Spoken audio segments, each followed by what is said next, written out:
Hello students, आज हम करेंगे एटॉमिक मासेस क्या होता है। लास्ट क्लास में हमने डिस्कस किया था इंट्रोडक्शन कि न्यूक्लियस क्या चीज़ है, उसके बारे में एटॉमिक नंबर क्या होता है, मास नंबर क्या होता है, न्यूक्लियॉन्स हम किसे कहते हैं। ठीक है, इन सब चीज़ों के बारे में हमने पढ़ा था। आइसोटोप्स, आइसोबार्स, आइसोमर्स, आइसोटोन्स, ये क्या होते हैं। ठीक है, आज हम पढ़ेंगे एटॉमिक मास क्या है। कल लास्ट लेक्चर में हमने सिर्फ ये डिस्कस किया था कि जो हमारा एटॉमिक नंबर है, एटॉमिक मास है, वो हम किस चीज़ से, एटॉमिक नंबर क्या चीज़ होती है। ठीक है, आज हम पढ़ेंगे एटॉमिक मास क्या होता है। ठीक है, जैसे हमने पढ़ा था कि एटॉमिक नंबर क्या होता है। ठीक है, एटॉमिक नंबर होता है हमारा, आप लोगों ने पढ़ा था कि एटॉमिक नंबर क्या था, कि हमारे नंबर ऑफ प्रोटॉन्स कितने प्रेजेंट थे। ठीक है, जिसको हम कैपिटल Z से रिप्रेजेंट करा रहे थे। ठीक है, हमने सिंबॉलिक रिप्रेजेंटेशन भी पढ़ी थी। किसी भी एलिमेंट का अगर हमारे पास न्यूक्लियस गिवन है तो हम उसको कैसे रिप्रेजेंट कराएंगे। ठीक है, आज हम पढ़ेंगे एटॉमिक मास क्या होता है। ठीक है, तो हम एटॉमिक मास को डिफाइन करते हैं, in terms of carbon atom. ठीक है, एटॉमिक मास जो होता है उसको हम डिफाइन करते हैं in terms of carbon atom. ठीक है, तो कार्बन एटम भी कौन सा, कार्बन 12।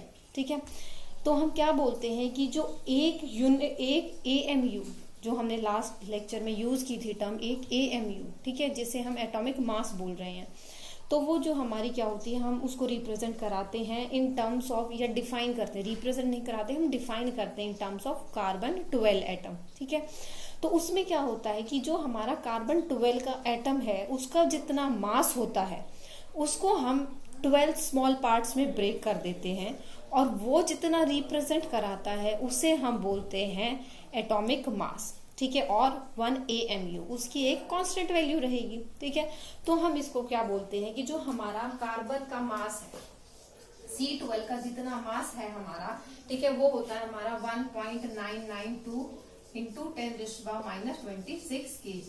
ये हमारा एक C12 एटम का मास होता है। ठीक है, हम क्या करते हैं, इसको हम 12 स्मॉल पार्ट्स में ब्रेक कर लेते हैं। ठीक है, हम क्या करते हैं, इसको 12 स्मॉल पार्ट्स में ब्रेक कर लेते हैं, और you can see we break this mass of C12 atom into 12 equal part. ठीक है, तो हम क्या बोलेंगे, अगर हम इसको 12 इक्वल पार्ट में ब्रेक करेंगे तो what we are doing, we are just dividing this value by 12। ठीक है, तो जो ये वैल्यू डिवाइड करने के बाद आएगी उसे हम बोलते हैं एटॉमिक मास, और AMU। ठीक है, जिसको हम एटॉमिक मास यूनिट भी बोलते हैं। ठीक है, एटॉमिक मास बोलते हैं या एटॉमिक मास यूनिट बोलते हैं, और इस एटॉमिक मास यूनिट को हम लिखते हैं AMU। क्लियर, तो हम जब इसको डिवाइड करेंगे 12 इक्वल पार्ट्स में, तो इसकी वैल्यू जो हम नॉर्मली रिप्रेजेंट करते हैं 1.6 इंटू 10⁻⁻27। ठीक है, -27 kg, ये हमारी वैल्यू आती है। फाइन, तो ये वैल्यू किसकी होती है, हमारी 1 AMU की होती है। ठीक है, अब देखिए हमारा जो इलेक्ट्रॉन का मास है, प्रोटॉन का मास है, न्यूट्रॉन का मास है। ठीक है, हम क्या बोलते हैं कि जो मास, जो हमारा कंप्लीट मास है किसी भी एटम का, वो कहाँ पर है, न्यूक्लियस में होता है। कहाँ पर होता है, हमारा न्यूक्लियस में होता है। हम ऐसा क्यों बोलते हैं, मास तो इलेक्ट्रॉन्स का भी है, प्रोटॉन और न्यूट्रॉन का ही अकेले थोड़ी ना मास है। अब बात आती है कि जो मास है इलेक्ट्रॉन का, वो हमारा बहुत छोटा है, जो वैल्यू आप यूज करते भी आए होंगे, सुनी होगी, पहले यूज भी की होगी, 9.1 इंटू 10⁻31 kg। ये हमारा मास होता है किसका, इलेक्ट्रॉन का। ठीक है, और ये 1.6 इंटू 10⁻⁻27 kg जो है, ये हमारा मास होता है किसका, प्रोटॉन और न्यूट्रॉन का। ठीक है, किसका होता है, मास of proton and mass of neutron. ठीक है, तो इसीलिए हम बोलते हैं, आप देखियो मास ऑफ प्रोटॉन और न्यूट्रॉन में कितना डिफरेंस है। ठीक है, तो इसलिए हम जो इलेक्ट्रॉन का मास होता है उसको नेग्लेक्ट कर देते हैं। That's why we are saying that the whole mass of the atom resides in the nucleus only। ठीक है, वो न्यूक्लियस कितना छोटा होता है, एक रूम में एक पिन पॉइंट, मतलब बहुत छोटा सा, इतना छोटा सा न्यूक्लियस हम बोलते हैं कि हम इतने छोटी सी जगह में पूरे एटम का मास जो है वो एग्जिस्ट करता है। ठीक है। तो इसीलिए हम इलेक्ट्रॉन के मास को नहीं कंसीडर करते, क्योंकि इलेक्ट्रॉन का mass as compare to proton and as compare to neutron बहुत कम है। अब देखिए एग्जैक्टली प्रोटॉन और न्यूट्रॉन का मास भी सेम नहीं होता, ठीक है। एग्जैक्टली प्रोटॉन और न्यूट्रॉन का मास भी सेम नहीं होता, ठीक है। एग्जैक्ट वैल्यू अगर हम देखें प्रोटॉन और न्यूट्रॉन के मास की, तो जो हमारा प्रोटॉन का मास होता है वो थोड़ा सा कम होता है न्यूट्रॉन के मास से।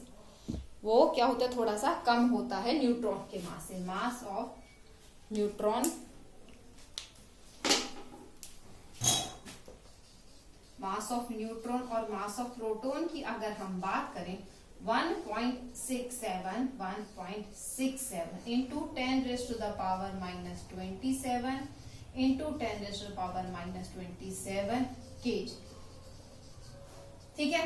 देखो न्यूट्रॉन और प्रोटॉन का मास यहां तक सेम है। अब देखना कितना छोटा सा डिफरेंस है हमारा, ठीक है।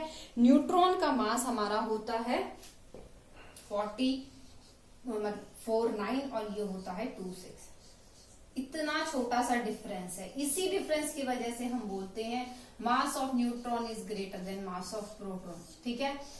Although we neglect this value, we neglect this difference, तभी हम बोलते हैं प्रोटॉन और न्यूट्रॉन का मास सेम होता है, ठीक है। लेकिन ऐसा है नहीं। जब हमारे पास प्रैक्टिकली अप्रोच करते हैं तो हम इस डिफरेंस को कंसीडर करते हैं, बट अगर आपको गिवन है न्यूमेरिकल्स में we are considering mass of proton and neutron as same, तो you have to consider that same value. If we are given with the value that difference, there is a difference between the mass of proton and neutron, then you have to consider that values, ठीक है। तो अब देखो कितना छोटा सा difference है हमारा न्यूट्रॉन और प्रोटॉन की वैल्यू में, क्लियर। अब इसी को हम बोलते हैं क्या, AMU, क्या बोलते हैं, 1 एटॉमिक यूनिट। इसी मास वैल्यू को हम बोलते हैं 1 AMU। नॉर्मली हम इसकी वैल्यू 1.67 ही कंसीडर करते हैं, या 1.6, whatever it will be given. If not given you have to consider 1.67, fine, और you can consider it as 1.6 into 10⁻⁻27 kg। अब देखो ये हमारी होती है क्या, 1 AMU। अब देखो लास्ट क्लास में हमने क्या डिस्कस किया था, मास नंबर डिस्कस किया था, ठीक है, और एटॉमिक मास अब हमारा आया है। तो एटॉमिक मास अब क्या कह रहा है, एटॉमिक मास हमारा क्या होता है, जितने भी हमारे पास एटम में न्यूक्लियॉन्स प्रेजेंट है, जितने भी हमारे पास एटम में न्यूक्लियॉन्स प्रेजेंट हैं, उन सब का जो मास है उसे हम बोलेंगे क्या, मास नंबर। क्या बोलेंगे हम उसको, मास नंबर। किसको, जितने भी नंबर ऑफ न्यूक्लियॉन्स हमारे पास प्रेजेंट हैं उन सब का जितना मास है उसे हम बोलेंगे मास नंबर, ठीक है। तो अब अगर हम एटम का मास हम कंसीडर करते हैं, या हम बोल सकते हैं इसको, तो हम इसको लिख क्या सकते हैं, एटॉमिक मास को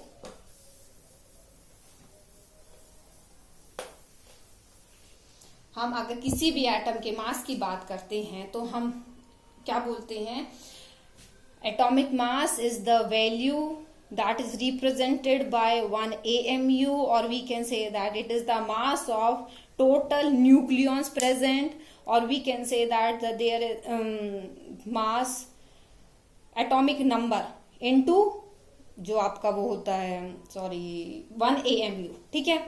तो हम क्या बोल सकते हैं इसको कि जितने नंबर ऑफ न्यूक्लियॉन्स प्रेजेंट हैं उसको हम मल्टीप्लाई कर दें किससे, 1 AMU से। तो हम एटॉमिक मास किसी भी एटम का हमें निकालना है, किसी भी एलिमेंट का हमें निकालना है, तो हम क्या बोल सकते हैं इसको कि किसी भी एटम का एटॉमिक मास किसके इक्वल होगा, जो मास ऑफ एटम होता है। एटॉमिक मास क्या है, मास ऑफ द एटम। तो इसमें क्या है, मास कहाँ पर आता है आपका, न्यूक्लियस में आता है। न्यूक्लियस में क्या होते हैं, प्रोटॉन और न्यूट्रॉन होते हैं। तो नंबर ऑफ प्रोटॉन और न्यूट्रॉन को हम किससे मल्टीप्लाई कर दें, 1 AMU से मल्टीप्लाई कर दें, है ना। या हम बोल सकते हैं कि न्यूक्लियॉन्स को हम मल्टीप्लाई करते 1 AMU से। ये हमने लास्ट क्लास में भी डिस्कस किया था, ठीक है। लेकिन आज आपको पता चल गया कि 1 AMU की वैल्यू क्या होती है ना। लास्ट लेक्चर तक हमने सिर्फ इतना किया था कि 1 AMU हम मल्टीप्लाई कर रहे हैं, ठीक है। लेकिन today you know what is the value of 1 AMU, ठीक है। उसके बाद आता है कि हमारी शेप, साइज क्या चीज है, ठीक है। एक इम्पॉर्टेंट आप ये चीज नोट कर सकते हैं कि जो आपके पास विच डिवाइस या which instrument is use to measure the atomic mass, ठीक है। जो हमारा इंस्ट्रूमेंट यूज करते हैं for measuring the atomic mass वो होता है हमारा मास स्पेक्ट्रोमीटर, ठीक है। क्या होता है हमारा मास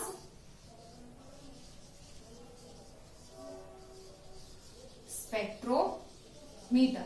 मास स्पेक्ट्रोमीटर इज द डिवाइस और instrument which is use to measure the atomic mass, ठीक है। Mass spectrometer is the instrument और device use to measure the atomic mass accurately, ठीक है। उसके बाद आता है 1 इलेक्ट्रॉन वोल्ट, ठीक है। जो आप सुना होगा, पढ़ा होगा कि 1 इलेक्ट्रॉन वोल्ट क्या चीज होती है। तो 1 इलेक्ट्रॉन वोल्ट वो एनर्जी होती है जो किसी भी इलेक्ट्रॉन को चाहिए होती है एक्सेलरेट करने के लिए, जब हम उस पर 1 वोल्ट की एनर्जी सप्लाई करते हैं, या हम बोलते हैं कि पोटेंशियल डिफरेंस हम अगर 1 वोल्ट का अप्लाई करते हैं उसके अक्रॉस, ठीक है। तो क्या है वो एनर्जी जो उसको पास आती है जब हम 1 वोल्ट की पोटेंशियल डिफरेंस उसके अक्रॉस अप्लाई करते हैं, वो हमारा होता है क्या 1 इलेक्ट्रॉन वोल्ट, ठीक है।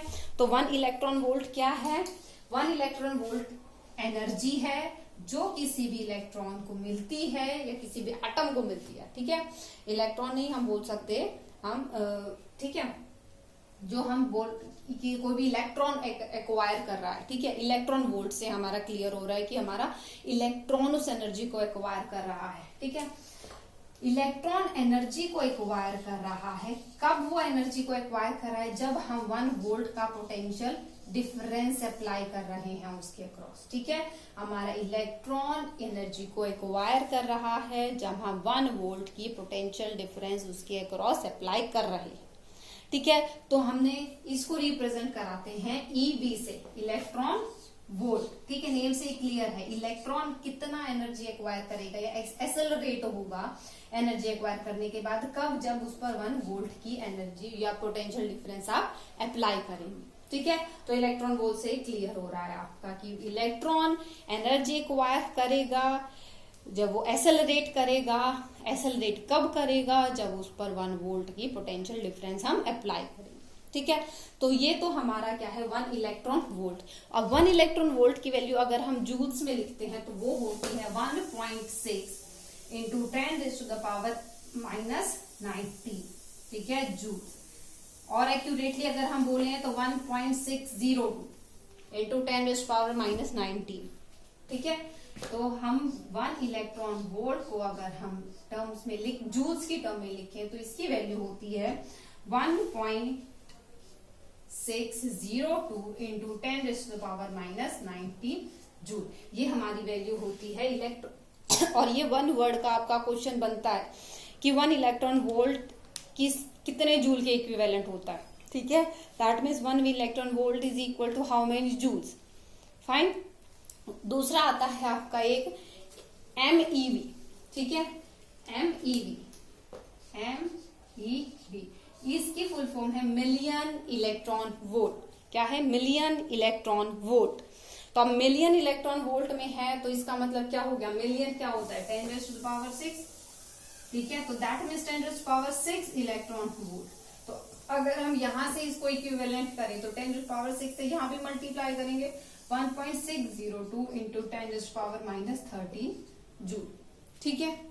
तो ये होता है आपका क्या? Electron volt equivalent in joule और million electron volt equivalent in joule, ठीक है।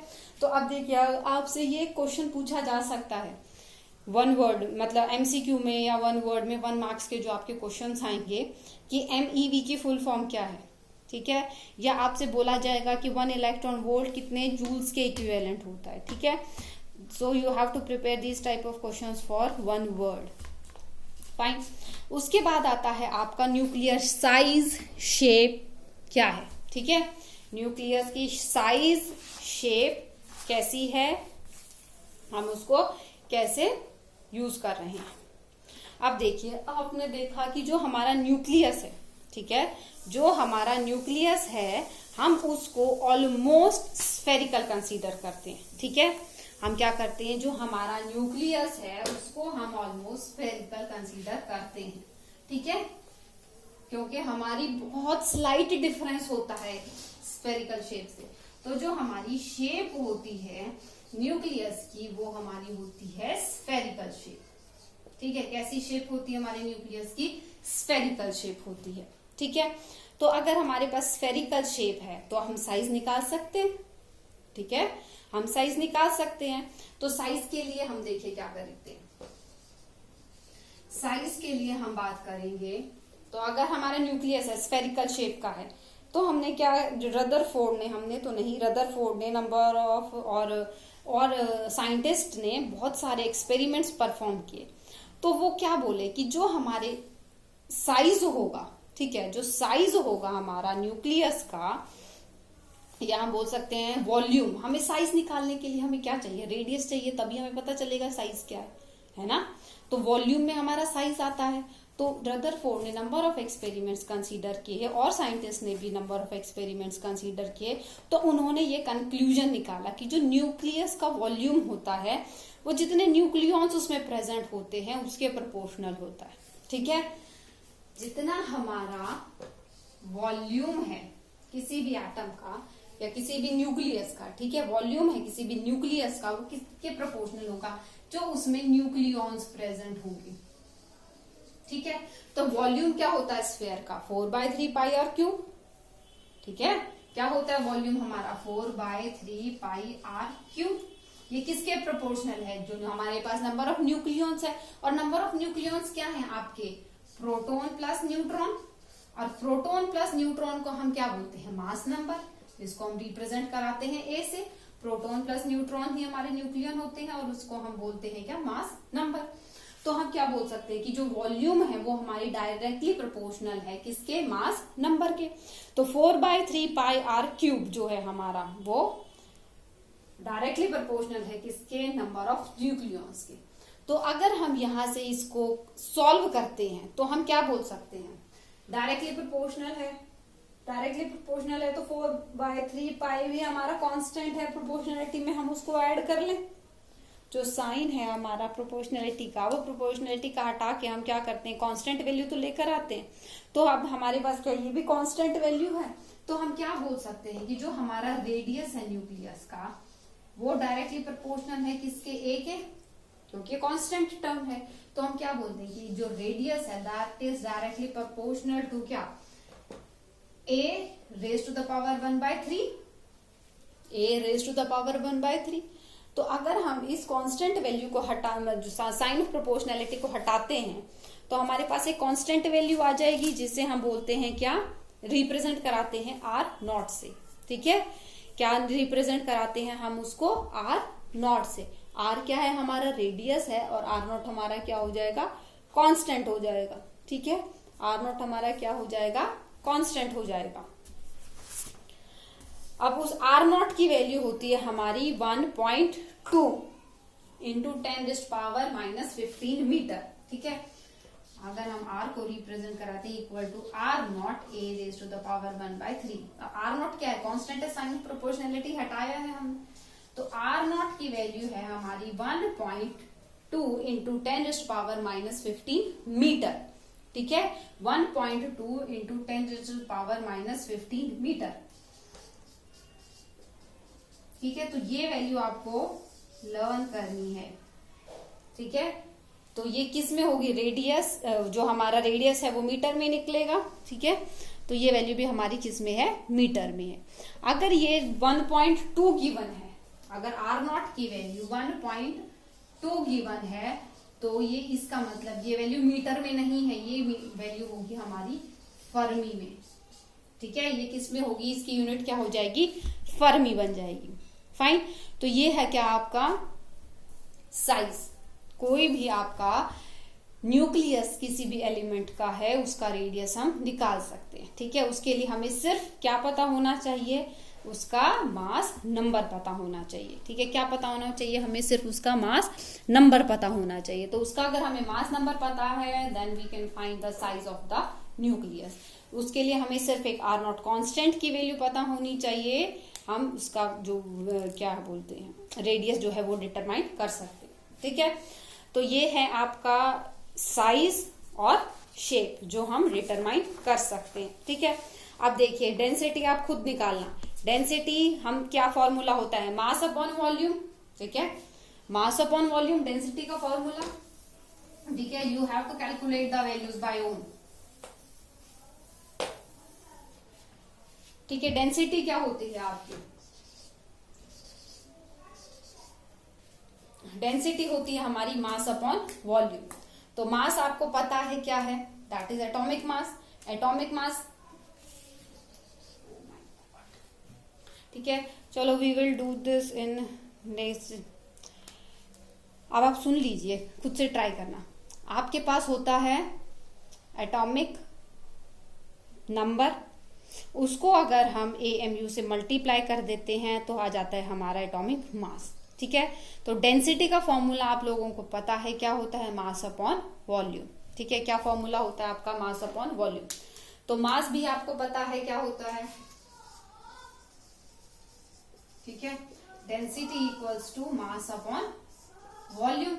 वो मास क्या होगा आपका, एटॉमिक नंबर इनटू 1 AMU, या हम बोल सकते हैं कि एटॉमिक मास लिख रहे हैं हम, है ना, एटॉमिक मास लिख रहे हैं, atomic mass upon volume. Volume क्या है, 4/3 पाई r³। ठीक है, तो अब यहां से आपको क्या करना है, इन वैल्यूज को सॉल्व करना है। ठीक है, और एक कांस्टेंट वैल्यू आ जाएगी। क्लियर, तो वो वैल्यू आपको पता होनी चाहिए। तो अब वही है कि आपको सिर्फ ये फॉर्मूला पता होना चाहिए if you want to calculate the density of any atom. किसी भी एलिमेंट की अगर आपको डेंसिटी कैलकुलेट करनी है तो आपको ये फॉर्मूला पता होना चाहिए। ठीक है, तो इस फॉर्मूले से आप डेंसिटी निकाल सकते हैं, और बुक से देखना, इससे रिलेटेड आपको एक कांस्टेंट टर्म मिलेगी। समझना, वहां से कुछ भी नहीं गिवन है, R0 की वैल्यू पुट करनी है, M की वैल्यू पुट करनी है, सब आपको सॉल्व हो जाएगा। ठीक है, तो उसकी बे कांस्टेंट वैल्यू आएगी तो वो पता लग जाएगी आपको कि जो आपका डेंसिटी है वो क्या होती है। ठीक है, फॉर्मूला पता है, वैल्यूज आपको पता है, you have to just put all these values in this formula. Fine, तो ये था आपका क्या, shape size and density. Shape size and density. ठीक है, और 1 इलेक्ट्रॉन वोल्ट के बारे में आपको आज पता चला है कि क्या चीज होती है। उससे रिलेटेड 2 छोटे से क्वेश्चंस बन सकते हैं आपके। डायरेक्ट क्वेश्चन भी आपसे देखो, इससे आज जो हमने पढ़ा है उसमें और क्या पूछा जा सकता है कि mass of electron, proton, neutron, इनमें से किसका ग्रेटर होता है।